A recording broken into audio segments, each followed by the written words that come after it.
Greetings from Amera Astronomy Center and Jordan Planetarium at the University of Maine. My name is Sean Lotch. I'm the Planetarium Director, and I look forward to sharing some of the beauty and wonder of our universe with you. This is our virtual sky tour and astronomy update for the week of June 19th through 25th of 2020.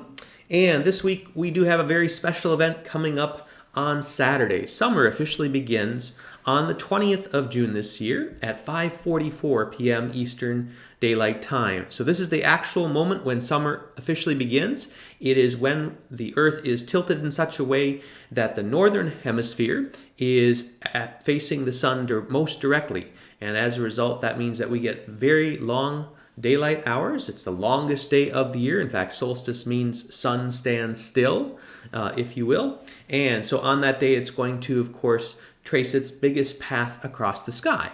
Now, starting afterwards, so beginning on Sunday, the days will start to shorten, but it will take quite some time as it only shortens about a minute or two each day going forward.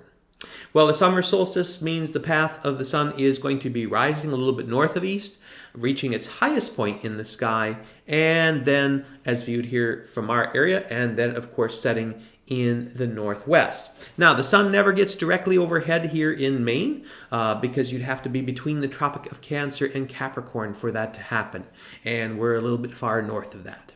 Well, I do hope you have a wonderful summer season, and of course the summer solstice has been celebrated in a variety of ways over time.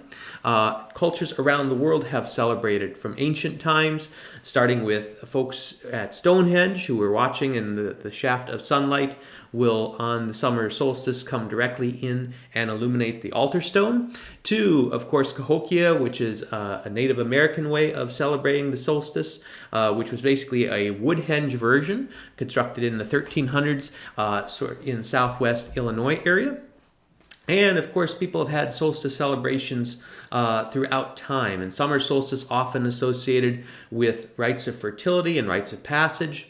Also, sometimes folks would make bonfires.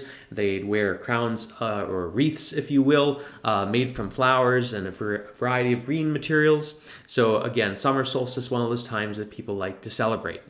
Now, there is a summer solstice event that is happening for the first time this year due to the COVID-19 pandemic.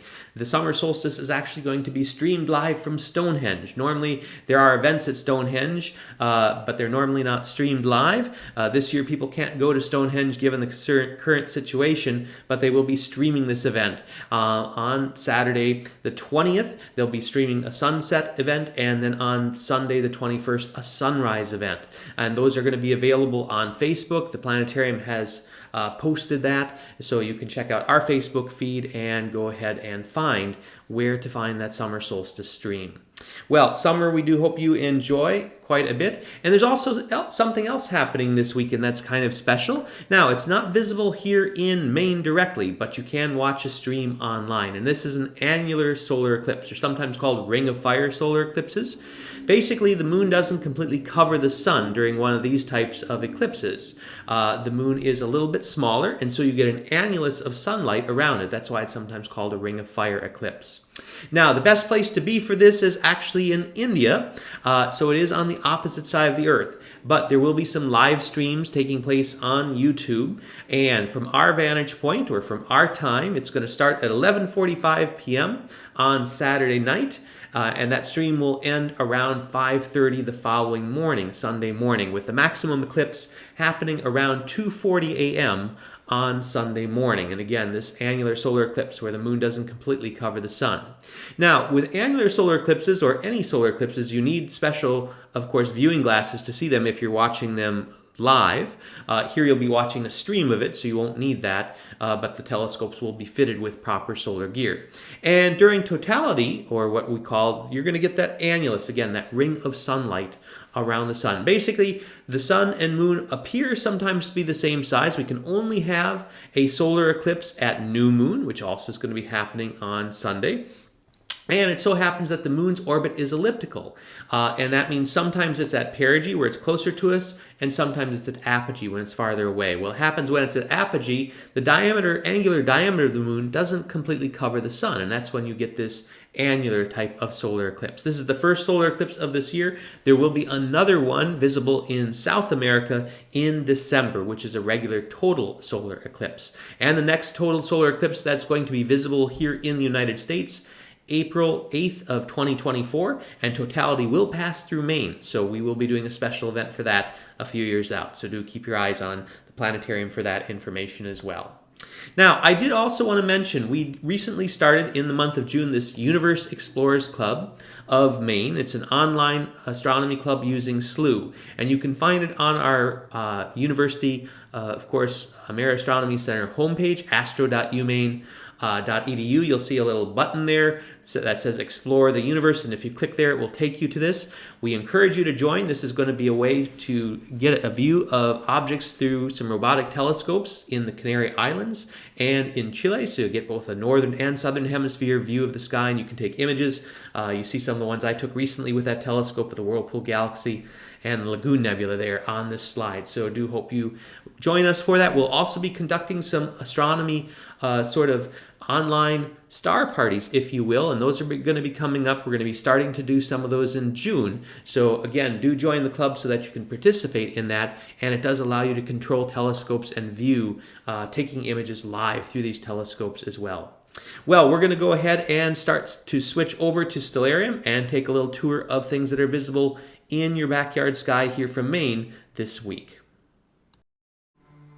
As we switch gears here to Stellarium, tonight we are starting off with the sky at 10 p.m. Given that we are in the week of the solstice, we have very long hours of daylight, and so really you're going to have to stay up till about 10 o'clock to get a good view of the nighttime sky with some of those stars and constellations. The good news is we've had really good weather, and it's predicted to be good for the next few days, so hopefully you'll be able to get out and enjoy some of the summer weather and the summer night skies as well. We're facing northwest to begin with. We're going to do a little star hopping using some of the things that we are familiar with, and I'm going to bring our pointer into view here. We're going to start off with the famous Big Dipper up here in our northwestern sky. Northwest, about the direction the sun is going to be setting again at this solstice week. Well, 4 stars mark the bowl of the Dipper, 3 more mark its handle, and it looks like a pot or pan that you might have on a stove at home. And you can add some stars, these 3 out in front, that form the head of Ursa Major, the Great Bear, which is the formal name of the constellation. The front legs come down like this, the hind legs curl around, and these 3 in the handle go on to make the bear's long tail. Now, if we were to sort of grab one of the stars in that bear, we can draw it in as a nice stick figure there of Ursa Major, that great bear there in the night sky. And we can use that Great Bear or the Big Dipper to help us find some other things. So a line drawn through sort of the front 2 stars of the bowl of the Dipper, their names are Dubhe and Merak, out the open end, and 5 times between them will point you to the North Star, or Polaris, right up here. And Polaris directly in line with our axis of rotation, which means it's going to stay stationary over the course of the evening. It is attached to the handle of the Little Dipper here in our night sky, or the Little Bear, which looks more like a spoon or maybe a ladle, as the handle is bent the opposite direction. Well, if we highlight one of those stars, we also can draw in that Little Dipper or Little Bear, Ursa Minor, in the night sky as well. And lastly, coming back to our Big Dipper, in terms of some things we're going to use it to do, we're going to come back and use these stars that are in sort of the bowl of the Dipper. Once again, we're going to use these 4 here and draw a line through it, almost as if we're firing a bow and arrow, and it will land over here. Regulus, this bright star, marks the heart of Leo the Lion. A backwards question mark through here is the head and mane, and then up here is the body of that lion and tail. So if we were to go over now, we can grab one of those stars and we can turn on Leo the Lion there in the night sky. There we have Leo, Ursa Major, Ursa Minor in our night sky. And with lots of imagination here, you can see them drawn in as the respective bears and Leo in our nighttime sky. Well, we do want to take a look at some other areas. So we're going to rotate our sky a bit. In fact, we're going to move all the way around till we are facing the direction of south. We're going to have south right in front of us here in our sky. And doing so, we're going to see a few bright stars sort of high overhead. One of them that's just sort of barely in view at the very top of your screen. In fact, I'm going to zoom out just a little bit so that we can see a bit more of that there, is the bright star Arcturus. So if you were to come up almost directly overhead in the south right now, you would end up seeing this bright orangish star, which is Arcturus. And you can use the handle of the Big Dipper to arc to that star, if you will. But Arcturus is part of Boötes, the herdsman, or the bear chaser. And at this time of year, it really looks to me like an ice cream cone, a scoop of ice cream, and a very happy smile over there at getting ready to eat some of that nice ice cream there in the night sky. Well, Arcturus, a bright orangish star in our night sky. There we have Boötes, the herdsman, and you can still see a little bit of Leo over to the west-southwest as well in this diagram here. And coming back to Arcturus, as we mentioned, we use the handle of the dipper to arc to Arcturus, but then you can spike down to Spica in Virgo, and Virgo down here. Virgo is sort of a Y-shaped group, or a maiden or goddess of fertility. Here's her head.